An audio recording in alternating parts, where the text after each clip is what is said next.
नमस्कार, जनसत्ता में आपका स्वागत है। 10 साल तक भारत के प्रधानमंत्री रह चुके डॉक्टर मनमोहन सिंह के बारे में बहुत कुछ कहा जा चुका है। कोई उन्हें भारत की आर्थिक उदारीकरण नीति का जनक मानता है तो कोई एक्सीडेंटल प्राइम मिनिस्टर। मगर इन तमाम परस्पर विरोधी बातों के बीच एक कॉमन बात उभर कर आती है और वो ये कि मनमोहन सिंह 2009 में दूसरी बार पीएम नहीं बनना चाहते थे। आखिर ऐसा क्यों था और किस तरह उन्हें फिर से प्रधानमंत्री पद की शपथ लेने के लिए मनाया गया, आइए जानते हैं।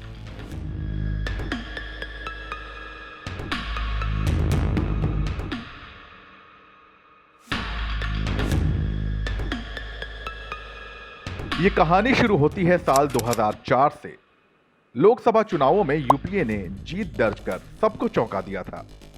इस जीत के बाद सोनिया गांधी का प्रधानमंत्री बनना तय माना जा रहा था, मगर ऐन मौके पर उन्होंने डॉक्टर मनमोहन सिंह का नाम आगे कर दिया और वो प्रधानमंत्री बन गए। तब सियासी गलियारों में सोनिया के पीएम का पद ठुकराने के पीछे कई वजहें बताई गईं और अटकलें लगी, जिनमें से एक उनके विदेशी मूल के होने का मुद्दा भी था। भारत के तत्कालीन राष्ट्रपति डॉक्टर एपीजे अब्दुल कलाम ने एक बार कहा था कि अगर सोनिया गांधी चाहती तो प्रधानमंत्री बन सकती थी। उन्हें तमाम राजनीतिक दलों की तरफ से ईमेल और चिट्ठियां आई थीं, जिसमें सोनिया को प्रधानमंत्री बनाए जाने का विरोध किया गया था, लेकिन यह मांग संवैधानिक रूप से सही नहीं थी। एपीजे अब्दुल कलाम ने अपनी किताब टर्निंग पॉइंट्स में लिखा है कि यूपीए की जीत के बाद राष्ट्रपति भवन ने सोनिया गांधी को प्रधानमंत्री बनाने से संबंधित चिट्ठी भी तैयार कर ली थी, लेकिन जब सोनिया गांधी उनसे मिली और डॉक्टर मनमोहन सिंह का नाम आगे किया तो वो चौंक कर रह गए। बाद में दोबारा चिट्ठी तैयार करानी पड़ी।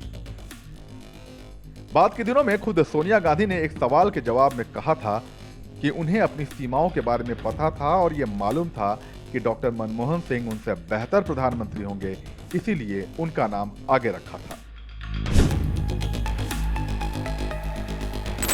2009 के लोकसभा चुनाव में एक बार फिर यूपीए की सरकार बनी। उस वक्त भी प्रधानमंत्री पद को लेकर अटकलें लगी।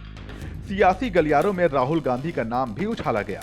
वरिष्ठ पत्रकार वीर सांघवी ने अपनी किताब a rude life the memoir में लिखते हैं कि डॉक्टर सिंह दूसरी बार पीएम बनने को तैयार नहीं थे और उन्होंने सोनिया और राहुल गांधी के सामने शर्त रख दी थी। शर्त यह थी कि अगर उन्हें प्रधानमंत्री के तौर पर कार्यकाल पूरा करने का मौका मिलेगा तभी वो दोबारा प्रधानमंत्री पद संभालेंगे। दरअसल उस वक्त सियासी गलियारों में ऐसी चर्चा थी कि कुछ साल बाद उन्हें हटाकर राहुल गांधी को प्रधानमंत्री बनाया जा सकता है। बकौल सांघवी, डॉक्टर मनमोहन सिंह इन अफवाहों से परेशान हो गए थे। वे लिखते हैं कि तब राहुल गांधी ने उन्हें आश्वासन दिया था कि उनकी प्रधानमंत्री बनने की कोई इच्छा नहीं है। इसके बाद उन्होंने दोबारा पद संभाला था। ये बात बहुत कम लोगों को मालूम है कि जिस तरह पीएम का पद मनमोहन सिंह को 2004 में अचानक से मिला, उसी तरह 1991 में वित्त मंत्री का पद भी उन्हें अचानक से ऑफर हुआ था। मगर उस पर चर्चा फिर कभी। आपको ये सियासी किस्सा कैसा लगा, कमेंट सेक्शन में लिखकर बताइए और ऐसे ही दिलचस्प सियासी किस्सों के लिए बने रहिए जनसत्ता के साथ।